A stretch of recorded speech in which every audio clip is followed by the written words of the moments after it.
আসসালামু আলাইকুম প্রিয় বন্ধুরা। আমি গতদিনে এই বিদ্যুতের যে খুঁটিগুলো আছে এগুলো নিয়ে অনেক কটা ভিডিও করছি, তার মধ্যে দুটো ভিডিও ভাইরাল হয়েছে। তো আসলে এইখানে মূলত ভিডিও করছি হলো মজা করে, কিন্তু আসলে যে এইখানে বিদ্যুতের খুঁটিতে তার নাই, আর তার না থাকার কিন্তু মেইন কারণ হলো দুইজন বা তিনজন ব্যক্তি। এই দুই তিনজন ব্যক্তি বাধা দেওয়ার কারণে পুরো 151টি পরিবার, মানে 151টি জমির মালিক, তারা কিন্তু এই ডিপ সেচ প্রকল্প থেকে বঞ্চিত হয়ে আছে। তো আসলে আমরা তো একে অপরের ভাই, আমরা প্রতিবেশী। আমরা প্রতিবেশী হয়ে আমরা আর একজন ভাইকে বিপদে রাখছি। আসলে এইটা কেমন কথা হয়ে গেল না? তো আমরা যখন মারা যাবো তখন কিন্তু আমাদের জানা যায় আমাদের এই আশেপাশের যে ভাই ব্রাদার বা প্রতিবেশী আছে তারাই তো যায়। তো আমরা আমাদের এই বিদ্যুতের যে লাইন, এই লাইনটি আমরা দ্রুত সমাধান করব সবাই মিলেমিশে।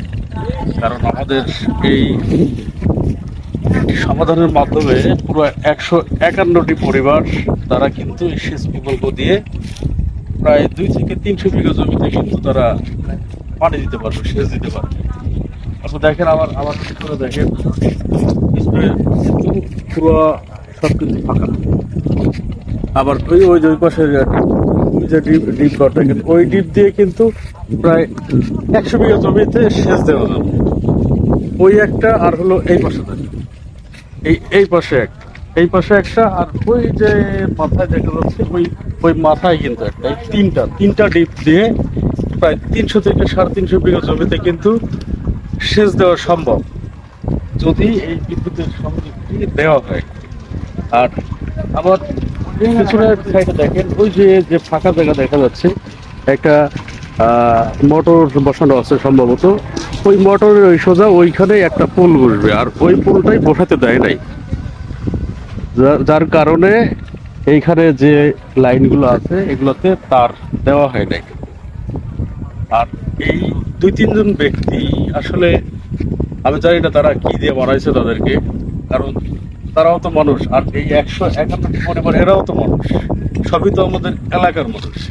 তো তাহলে আমরা কোন কারণে আমরা একে অপরের বাধা হয়ে এই বিদ্যুতের সংযোগটি দিচ্ছি না? আমি সর্বশেষ একটা কথাই বলবো যে মানুষ চিরদিন বাঁচে না। আমরা কতদিন বাঁচবো? সর্বোচ্চ 100 বছর। 100 বছর পর কি হবে? একটা সময় কিন্তু মারা যাবে সবাই।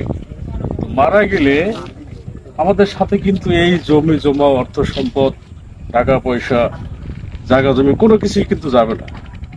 শুধু যাওয়ার পথে যাবে কি, আমাদের কিন্তু 3.5 হাত একটা কবরে যাইতে হবে।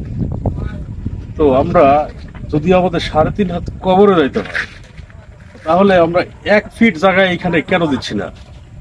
যদি আমরা 1 ফিট জায়গা দেই, তাহলে ওইখানে একটা পুল বসবে, আর ওই পুল বসলে এখানে কিন্তু 300 থেকে বা 400 বিঘা জমিতে কিন্তু সেচ দেওয়া সম্ভব, দিতে পারবে। এটা কিন্তু দীর্ঘ 1 বছর প্লাস হয়ে গেছে, এখন পর্যন্ত কোনো সংযোগ দেওয়া হয় নাই। শুধু এখানে সমস্যা 2 থেকে 3জন ব্যক্তি। আমি রিকোয়েস্ট করব যে আপনারা সবাই মিলেমিশে যেভাবেই হোক এই বিদ্যুতের সংযোগটি দেওয়া হোক।